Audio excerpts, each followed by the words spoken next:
कृष्णा सिंह आपके अपने YouTube channel your mathematics पर स्वागत करता हूं।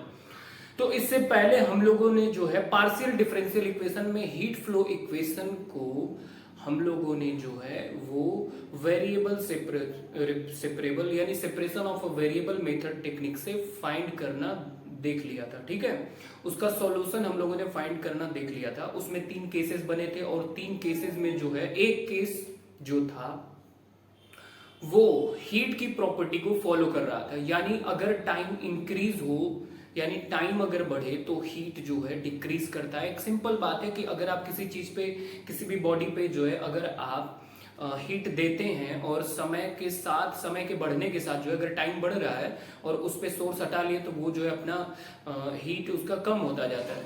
तो इस प्रॉपर्टी को जो केस फॉलो कर रहा था वो हमारा जो है कंप्लीट सॉल्यूशन था, वो हम लोगों ने देख लिया था। अब यहाँ पर बोर्ड पर जो लिखा हुआ ना उसमें देखिए कल ही मैं उस पिछले वीडियो में ही जो है कवर कर देता, पर कुछ प्रॉब्लम की वजह से नहीं करा तो वो थोड़ा लॉन्ग भी हो जाता। तो उसमें जो है ना जो कंडीशन दी गई थी बाउंड्री कंडीशन, वो बाउंड्री कंडीशन हम लोग जो है उसी में इस वीडियो में देखेंगे, समझ रहे हो। तो इससे पहले हमने जो है complete solution heat flow equation का सॉल्यूशन का फाइंड कर लिया है। अब उसकी बाउंड्री कंडीशन को हम लोग इस वीडियो में देखने वाले हैं। देखिए क्वेश्चन वही है आपका, अगर मैंने कहा ना कि लॉन्ग में आपसे बाउंड्री कंडीशन के साथ पूछा जाता है तो आप पिछली वीडियो के सॉल्यूशन को भी लिखेंगे और ये भी करेंगे और अच्छे से इसको हम देखिए समझाते भी हैं आपको। Solution of one dimensional heat flow equation लिखा हुआ है, ये कल हम लोगों ने देखा था। The partial differential equation del u upon del t equal to c square del 2u upon del x square is said to be one dimensional heat equation where c square जो है constant of a diffusivity of a material subject to condition। देखिए boundary condition जो दी गई थी u0t is equal to ult is equal to 0 and ux0 is equal to fx at t is equal to 0। तो इस condition को रख करके हमें अब सॉल्व करना है। हमें कंप्लीट सॉल्यूशन पिछले में फाइंड करना था, तो कंप्लीट सॉल्यूशन जो मिला था uxt is equal to c dash e के power minus c square t, uxt is equal to c dash e के power minus p square c square t c2 cos px plus c3 sin px। Equation number 7 उसमें बना हुआ था, मैंने वहीं से जोड़ा है। ये कंप्लीट सॉल्यूशन हम लोगों ने पिछले वीडियो में फाइंड कर लिया है। वो आपसे अगर शॉर्ट में पूछा जाता है तो हो सकता है उतना पूछा जाएगा, अगर लॉन्ग में पूछा जाएगा तो ये पूरा पूछा जाएगा। आपको वो सॉल्यूशन भी फाइंड करना है, ये कंप्लीट सॉल्यूशन जो पिछले वीडियो में हुआ है, और ये बाउंड्री कंडीशन भी, समझ रहे हैं। तो इसको बाउंड्री कंडीशन को हम लोग देखते हैं और आप पिछली वीडियो आई होप देख चुके होंगे। अगर आप नहीं देखे हैं, नए हैं, तो आप जरूर जाके देखिए, तभी आपको और बेहतर समझ में आएगा। ठीक है, तो आइए देखते हैं कि ये जो कंप्लीट सॉल्यूशन मिला है हमें, इस पर इस बाउंड्री कंडीशन को कैसे लगाते हैं और इससे जो है हमें जनरल सॉल्यूशन लेके आना है। तो देखिए ध्यान से, पहला जो है हमारा u0t जो है यहाँ पे ux जो है यक्स जो है वो आपका यक्स यहाँ पे 0 है और ये t जो है आपका यहाँ पे टाइमिंग है और इस पर जो है टेम्परेचर यहाँ पे 0 है दोनों का। l जो है वो जो रॉड थी उसकी लंबाई थी, t टाइमिंग है। तो अप्लाइंग कंडीशन, हमने ये कंडीशन अप्लाई करा तो यहाँ पे देखिए x बराबर 0 है, पुट x बराबर 0, यहाँ x बराबर 0 है, x बराबर 0 इन इक्वेशन 7। तो ये कंडीशन के हिसाब से इसमें जो है x बराबर 0 लेंगे। तो x बराबर जब 0 लेंगे तो यहाँ जहां भी ये आपको x होगा वहां 0 हो जाएगा। तो u0t यानी u0t क्या मिलेगा, x के जगह 0 लेने पे c dash e c square t और c2 cos px x के जगह 0 प्लस c3 sin px है तो x के जगह 0। अब ध्यान से देखिए cos 0 ही हो जाएगा, cos 0 की वैल्यू 1 होती है, sin 0 0 हो जाएगा। ठीक है, यहां से जो है हम लोग यहां से जो है हम लोग ये 1 होगा, c2 की वैल्यू निकालेंगे। अब देखिए c2 की वैल्यू क्यों निकालेंगे, देखिए हमारा टारगेट क्या है ना, जनरल सॉल्यूशन फाइंड करना। तो पहले तो सारी कंडीशंस लगा करके उसमें कांस्टेंट की कुछ वैल्यू निकाल करके उसी में पुट करके हम लोग कुछ सॉल्यूशन निकालते हैं। तो ध्यान से यहाँ से देखते जाइए जो है कि आप जो है ये जो कंडीशन दी गई है इसमें c2 की वैल्यू निकालेंगे। आप कहेंगे मैं मास्टर जी c2 की क्यों निकालूं, मैं किसी और की क्यों नहीं निकाल लेता। तो मैंने कहा देखिए इसमें c2 ही एक कांस्टेंट है जो आपको मतलब पता नहीं है, c2 हुआ, p हुआ और c डैश हुआ। तो आगे p हम लोग पता करेंगे, यहाँ से c2 लेंगे। तो c2 की वैल्यू अगर आपको निकालनी है तो ये जो है आपका C2 यहाँ से 1 बन जाएगा, ये तो पूरा 0 और इसका C2 में मल्टीप्लाई होगा। तो ये जो है उधर जाके देखिए 0 इक्वल में है ना, क्योंकि यहाँ भी 0 इक्वल में है इसीलिए इसके 0 इक्वल में लिया गया है। तो ये उधर जाके 0 हो जाएगा और यहाँ से C2 की भी वैल्यू आपको 0 मिलेगी। C2 की वैल्यू जो 0 मिलेगी वो C2 की वैल्यू फिर से आप ले जाकर के कहाँ रख लेंगे, इसमें। और जैसे ही इसमें C2 की वैल्यू रखेंगे तो हेयर कंप्लीट सॉल्यूशन uxt बराबर आपको क्या मिलेगा, uxt बराबर c डैश e के power minus p square c square t c3 sin px यहाँ से मिलेगा, ये C2 की वैल्यू रखने के बाद। अब देखिए ध्यान से, जैसे ही C2 की वैल्यू आप रखेंगे ना तो वो आपको जो मिलेगा वो एक नया कांस्टेंट आपका हो जाएगा यहाँ पे, ये जो है c डैश e के पावर माइनस c स्क्वायर और ये जो है c3 sin px हो जाएगा, एक नया कांस्टेंट में कन्वर्ट हो जाएगा। ध्यान से समझिए। अब देखिए ध्यान से, ये जो है आपका, क्योंकि इसमें रखेंगे ध्यान से तो ये पूरा 0 हो जाएगा और ये C3 और इसका मल्टीप्लाई हो जाएगा ना, C2 बराबर 0 रखेंगे तो यहाँ से जो है आपको c डैश ये मिलेगा। अब ये C3 और c डैश ये आपस में मल्टीप्लाई, इनको पास में लेके एक नया कांस्टेंट हम लोग बना लेंगे।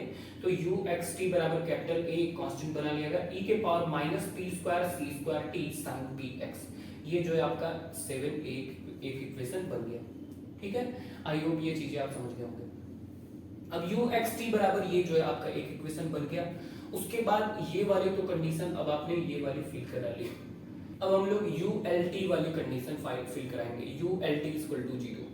तो ult इक्वल टू 0 वाली कंडीशन इसी में देखिए जो कंप्लीट सॉल्यूशन मिला है, यानी आपको x के जगह l लेना है। देखिए डिफरेंसेस क्या है, x के जगह l लेना है यहाँ पे। तो अगेन पुट x बराबर l इंटू 7a, यानी 7a जो मिला है उसमें l पुट करेंगे। अब समझ रहे हैं ऐसे, तो अब इसमें l पुट करेंगे तो ult बराबर a e के power minus p square c square t, समझ रहे हैं। और यहाँ जहां भी आपको दिख रहा हो p, अरे सॉरी x, वहां पे रखिए l। तो यहाँ देखिए x है, यहाँ l हो जाएगा यहाँ, तो ये जो है x की जगह ये l हो जाएगा। ये सिस्टम 7a आपका x बराबर l रखने पे बनेगा। ठीक है, आई होप आप चीजें समझ गए होंगे। अब देखिए हमने जो है कहा था a में, अब जब 7a में आप रखेंगे, 7a इक्वेशन ये है ना, तो ये p की वैल्यू अगर यहाँ पे रखा जाए n पाई बाई l, तो देखिए क्या मिलेगा आपको, uxt बराबर a, ये थोड़ा गंदा लग रहा होगा आपको, सब से लिख देते हैं। देखिए a, यहाँ क्या रखना है, p की जगह n पाई बाई l, तो a e के पावर में p का स्क्वायर है यानी n का स्क्वायर माइनस में है पाई स्क्वायर l स्क्वायर, ठीक है, c इंटू ऊपर c स्क्वायर t स्क्वायर, ठीक है, और साइन p तो हट गया आपका, p की जगह आएगा ना n pi x by l। इसे एक नया इक्वेशन 7b का नाम दिया गया क्योंकि ये 7 है, ये 7b है। ठीक है, 0 था यहाँ पे देखिए, जब टेम्परेचर आपका 0 था और टाइम t था और जो है ये x बराबर 0 लंबाई पर, मतलब आपका जो रॉड था, आप पिछली वीडियो देखेंगे तो उसकी जो मतलब शुरुआत वाले पॉइंट्स में ये x बराबर 0 है और ये l लंबाई पर जाके ये टाइमिंग की बात करा है, तो उस पर दोनों पर टेम्परेचर 0 था, इसीलिए इनको आपस में रख करके वैल्यू जो है हमने कंप्लीट सॉल्यूशन में कांस्टेंट की वैल्यू निकाल के रख के ये सॉल्यूशन हमने निकाला uxt बराबर a minus n square pi square l square c square n square pi square c square t square by l square sine n pi x by l 7b, ये question number बन गया। समझ रहे हैं। अब क्यों आपस में कैलकुलेशन होगा, आई होप आप चीजें समझ होंगी, क्योंकि ये दोनों एक दूसरे के बराबर हैं। ये 0 क्या बता रहा है कि जिस रॉड में हीट फ्लो हो रहा था वहां पर टेम्परेचर 0 डिग्री, ठीक है।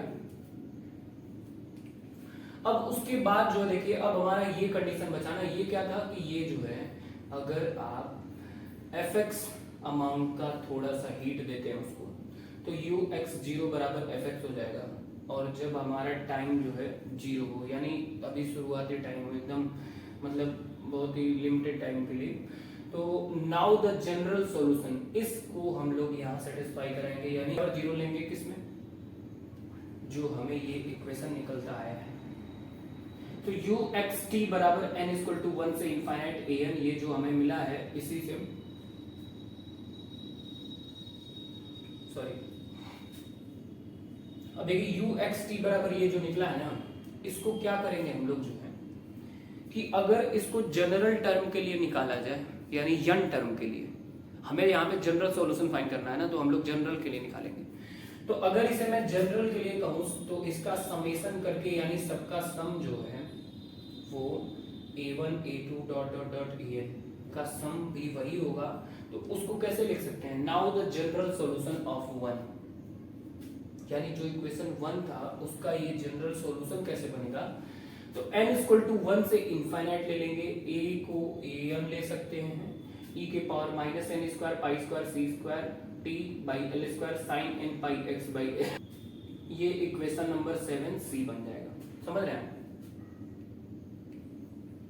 अब 7c बन गया आपका। अब देखिए इसमें जो है हम लोग ये t इक्वल टू 0 वाली कंडीशन रखेंगे, तो put t equal to 0 into 7c, क्योंकि ये कंडीशन अब हमें ये बाउंड्री कंडीशन इसमें फिल करानी है।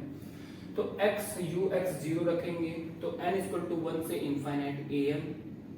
अब यहाँ पे जैसे ही आप देखिए t 0 रखेंगे, e के पावर 0 हो जाएगा, e के पावर 0 का मतलब 1, तो यानी ये पूरा सिस्टम का है, तो sine n pi x by l हो जाएगा।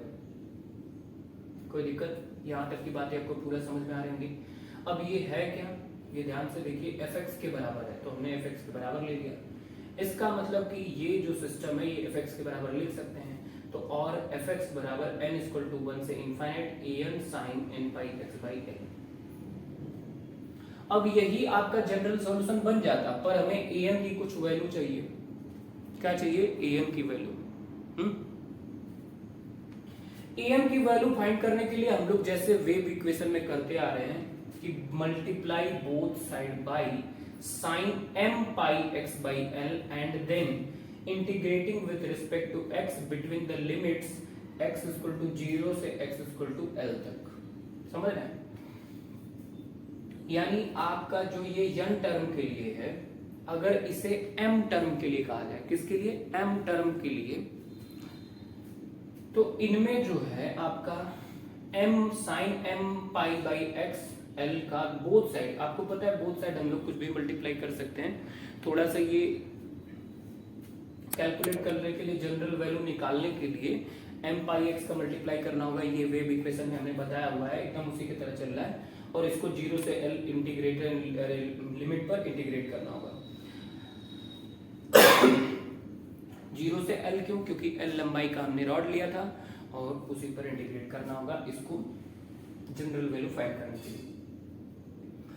तो यहां से देखिए 0 से l both side fx sine m pi x by l dx multiply हुआ, जो हमने लिखा है sine m pi x by l dx का इंटीग्रेशन होगा 0 से l पर, और ये जो है मल्टीप्लाई भी हो गया, इस साइड भी होगा n इक्वल टू 1 से इनफाइनाइट an लिमिट 0 से l sine n pi x l by पहले ही से, और sine m pi x by l dx ये आपका मल्टीप्लाई होने पे है। अब ध्यान से एक कंडीशन बनेगी, ये समझिए ध्यान से, कि अगर ये m बराबर n होता, m बराबर n होता, तो ये जो है साइन स्क्वायर n, ये n पाई x का स्क्वायर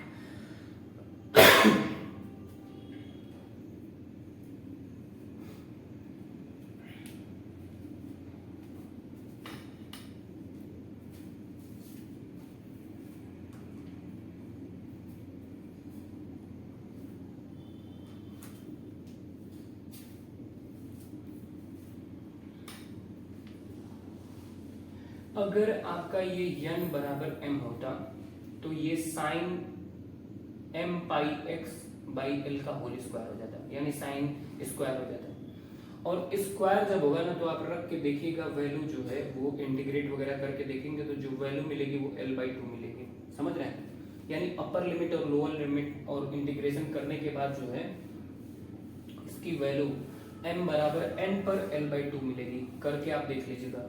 और m बराबर n अगर नहीं हो तो आप कैलकुलेट करके देखेंगे तो इसकी वैल्यू 0 मिलेगी। अब कहेंगे कैसे हुआ मास्टर जी, आप तो कह दिए, मैंने कहा ये थोड़ा सा डायरेक्ट करना होगा, क्वेश्चन ज़्यादा बड़ा हो जाएगा, ठीक है। एमएससी लेवल के हिसाब से ये डायरेक्ट लिखा जा सकता है, आप कर सकते हैं। अगर आपको वो चेक करना है तो आप इसमें 2 का मल्टीप्लाई करिए, 2 का डिवाइड करिए, तो 2 sin a sin b का फार्मूला बनेगा। फिर उसके बाद फार्मूला सब रख के फिर इंटीग्रेट वगैरह करके देखेंगे तो m जब n के बराबर नहीं होगा तो ये 0 देगा पक्का, और जब m के बराबर n होगा तो आपको दिख रहा है कि साइन का स्क्वायर बन जाएगा। फिर आप इंटीग्रेट वगैरह करके देखिएगा L/2 मिलेगा। तो 2 सिचुएशन, 2 कंडीशन में ये 2 तरह की वैल्यू देगा, समझ रहे हैं। तो इसका मतलब जो है कि ये जो आपको 0 से L sin m pi x by L sin n pi x by L का जो इंटीग्रेशन है वो अगर m बराबर n हो तो L/2 इक्वल का हमने साइन लगाया dx इक्वल टू, और m not equal to n हो तो ये आपको जो है 0 देगा, ठीक है। यहां तक की बातें आई होप आपको समझ में आ गई होंगी। उसके बाद अब ध्यान से समझिए कि इसका मतलब क्या हुआ कि अगर ये जो है आपका m बराबर n पे L/2 देगा ये पूरा सिस्टम, इसका मतलब ये अगर ये m टर्म के लिए देखूं, ध्यान से समझिए, अगर ये n की जगह m टर्म के लिए देखूं, m के लिए देखूं, n की जगह m रख दो सारे में, m मतलब m बराबर n लेना है तो आप n की जगह m अगर रखें तो am और ये पूरा L/2 बन जाएगा, ये पूरा यहाँ से, और am L/2 बराबर ये फंक्शन आएगा, सारा आएगा कि नहीं, तो वही देखे लिखा हुआ है limit lower limit 0 upper limit L fx sin m pi x by L dx is equal to am L/2, समझ रहे हैं। अगर ये m पूरे को m मान लेते तो अगर ये m माना गया तब ना, अगर ये an है आपका, ध्यान से समझिए, अगर ये an है तो an बराबर जो है आपका क्या होगा, यहाँ से देखिए, तब ये an के लिए अगर होगा तो ये जो है n होगा। अगर ये m के लिए हुआ तो आपका जो है वो सारे m के लिए जो है am यहाँ पे आएगा और am और L/2 होगा। लेकिन अगर ये n है तो ये भी n होगा फंक्शन के लिए। तो यहाँ से देखिए an बराबर, और यहाँ पे जो L/2 आएगा अगर उसको दूसरे साइड भेज दूं तो 2/L lower limit 0 upper limit L fx sin n pi x by L dx होगा कि नहीं होगा, होगा ना। तो यहाँ से जो है an बराबर आपको ऐसे मिल जाएगा, और मिलने के बाद यही तो हमें फाइंड करना था, क्योंकि यही सॉल्यूशन तो हमें यही मिल चुका था। यहाँ देखिए uxt बराबर यहाँ, ठीक है, 7c में, बट हमें an की वैल्यू नहीं पता थी, तो यही an फाइंड करना था और इसमें लेकर रख लेंगे।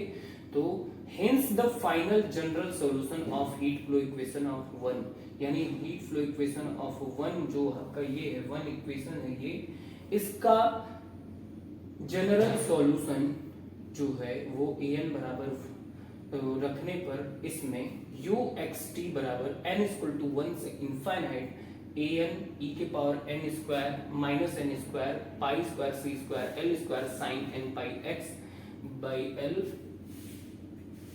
dx, व्हेन जहां पर जो है an बराबर क्या है 2/L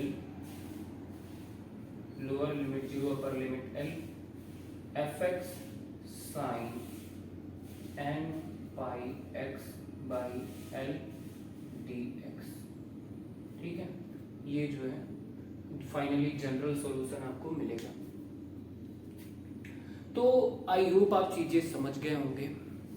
आप अगर नहीं समझे तो आप फिर से चीजों को देखेंगे, पूरा समझ में आएगा। कैलकुलेशन है मैं पूरा एक बार समराइज कर देता हूं आपको कि आपको जो है एक हीट फ्लो इक्वेशन दिया गया था, सॉल्यूशन उसका फाइंड करना था, solution of a heat flow equation, ठीक है। ये हीट इक्वेशन है, ठीक है। तो इसको जो है हम लोग क्या करते हैं, सेपरेशन ऑफ वेरिएबल, यानी सेपरेशन ऑफ वेरिएबल मेथड से सबसे पहले उसका जनरल सॉल्यूशन मानते हैं uxt बराबर कैपिटल x और स्मॉल और कैपिटल t, जो स्मॉल t और x का फंक्शन है। क्यों? क्योंकि इंडिपेंडेंट वेरिएबल बताता है हमें, ठीक है। शुरुआत वहीं से करते हैं।